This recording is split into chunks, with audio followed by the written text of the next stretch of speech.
Morning பிரேக்ஃபாஸ்ட்டுக்கு இட்லி கூட என்ன செய்கிறதுன்னு கன்ஃபியூஷன் இருக்கா? ஸோ நான்வெஜ் ஸ்டைலில் இந்த வெஜ் குருமா சிம்பிளாக ஈஸியாக எப்படி செய்கிறதுன்னு பார்க்கலாமா? ஒன் பாட் தான். அதுக்கு குக்கரில் 3 டேபிள் ஸ்பூன் ஆயில் ஆட் பண்ணிக்கிறேன். அதோட ஹோல் ஸ்பைசஸ் சேர்த்து வெங்காயம் கட் பண்ணி வச்சுருக்கேன். ஒரு மீடியம் சைஸ் வெங்காயம், அதோட ஒரு மீடியம் சைஸ் தக்காளி, இவ்வளோதான். ஸோ இதை கட் பண்ணி ஆட் பண்ணிவிட்டு இஞ்சி பூண்டு ஒரு டீஸ்பூன்னு 1 ஹீப் டீஸ்பூன் ஆட் பண்ணிக்கிறேன். இது சார்ட் பண்ணுறதுல தான் வேலை இருக்குது. நல்லா சார்ட் பண்ணிக்கணும். அதுக்கப்புறமா ஒரு உருளைக்கிழங்கு, 2 உருளைக்கிழங்கு, 3 கத்திரிக்காய் இதை கட் பண்ணிக்கினேன். இன்னைக்கு நான் வெள்ளை காராமணி எடுத்திருக்கேன். அதை ஊற வைக்க தேவையில்லை, டைரெக்டாக ஒரு 3 விசில் வச்சு எடுத்துக்கலாம்.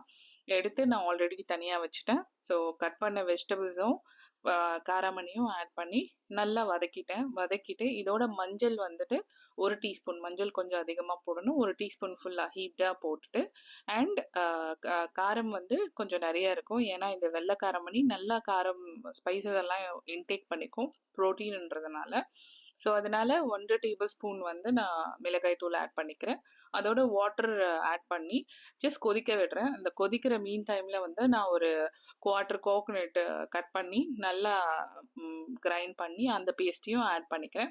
அண்ட் இதோட சேர்த்து ஒரு 2 விசில் விட்டு எடுத்துக்கிறேன். அவ்வளோதான். விசில் ப்ரெஷர் ரிலீஸ் ஆகிற வரைக்கும் விடுங்க.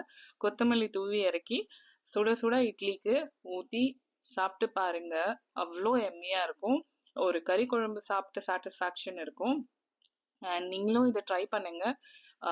எப்படி இருந்துச்சுன்னு காமெண்ட் பண்ணுங்க.